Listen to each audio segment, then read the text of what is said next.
भाई लोग कह रहे हैं कि रजत दलाल के पास एल्विश यादव का सपोर्ट है, तभी तो बग्गा उनसे डर गए।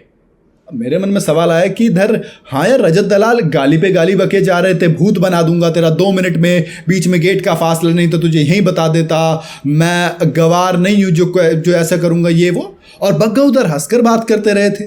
भाई ऐसा लग रहा था कि बग्गा डरे हुए हैं, लेकिन कहने वाले ये भी कह रहे हैं कि डरे हुए तो एक्चुअल में रजत दलाल थे। उनको डर था कि कहीं सच्चाई सामने ना आ जाए। भाई तभी तो जब वो गाड़ी वाला और बाइक एक्सीडेंट वाला इंसिडेंट निकल कर आते हैं तो कहते हैं तूने देखी थी गाड़ी गिरते हुए, बाइक गिरते हुए देखे थे तूने? सारी दुनिया ने देखी थी भाई, ऐसा बग्गा बोल देते हैं। कहते हैं तभी तो आपके साइड में जो लड़की बैठी थी उससे आपने कहा था कि ये तो हमारे रोज का काम है। अब भाई साहब इतनी बात सुनते ही बग्गा का वो रजत दलाल का दिमाग फटने तैयार हो जाता है और वो सीधा कहते हैं यही तेरा भूत बना दूंगा।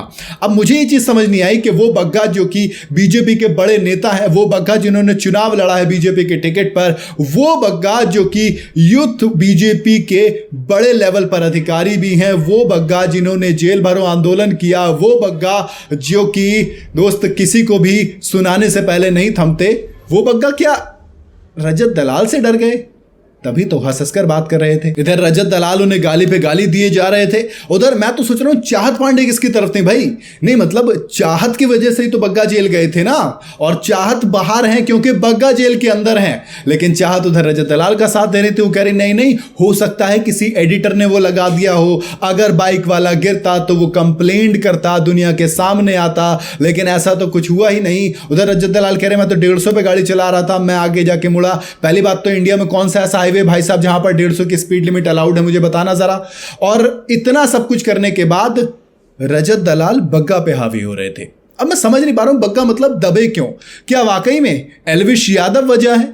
एल्विश यादव जिनके पीछे इस वक्त खुद ईडी हाथ धोकर नहीं बल्कि नहा धोकर पड़ी है दोस्त, वो मतलब उनसे डर रहे हो? मैं समझ नहीं पा रहा हूं ये हो क्या रहा है। तभी तो मेरे समझ में नहीं आ रहा कि अगर वाकई में बात सिर्फ और सिर्फ इतनी थी कि इंसिडेंट बाइक वाला था, अब मैं बताता हूं कि रजत दलाल क्यों डरे हुए हैं। दरअसल बिग बॉस है लाइव।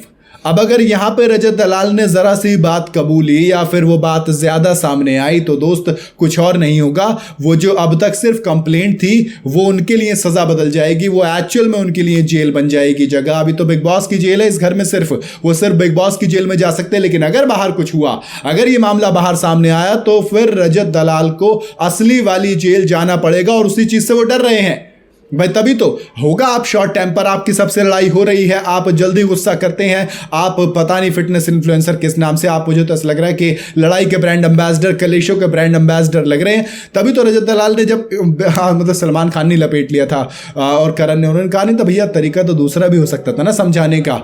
जब उन्होंने कहा था कि मैंने साधुओं को पकड़ लिया फिर मारा, मैंने उनसे हनुमान चालीसा सुनी, हालांकि वहां पे रजत दलाल ने अपनी गलती मान ली थी, लेकिन यहां पर वो गलती नहीं मानेंगे, इस बात में मुझे बिल्कुल पुख्ता यकीन है। बहरहाल जो भी गलती किसी की भी हो, लेकिन एक चीज है मेरे जो अभी तक समझ में नहीं आई, वो ये कि आखिर तेजिंदर पाल सिंह बग्गा दबे कैसे भैया? वो आदमी जो कि राज्य के मुख्यमंत्री तक को नहीं छोड़ता, वो आदमी जो कि किसी भी बड़े नेता विपक्ष वालों के खिलाफ आसानी से बोल जाता, वो रजत दलाल के सामने था। क्या इसलिए नहीं बोला? क्या रजत दलाल से उसको डर लग गया था, वो इसलिए नहीं बोला तभी तो हंसकर गाली सुनता रहा? या फिर वाकई में वो दूसरी आइडियोलॉजी अपना रहा था कि सामने वाला कुछ भी कहे अपना हंसकर जवाब दीजिए? महात्मा गांधी वाली आइडियोलॉजी, वैसे बीजेपी का नेता महात्मा गांधी वाली आइडियोलॉजी अपनाए।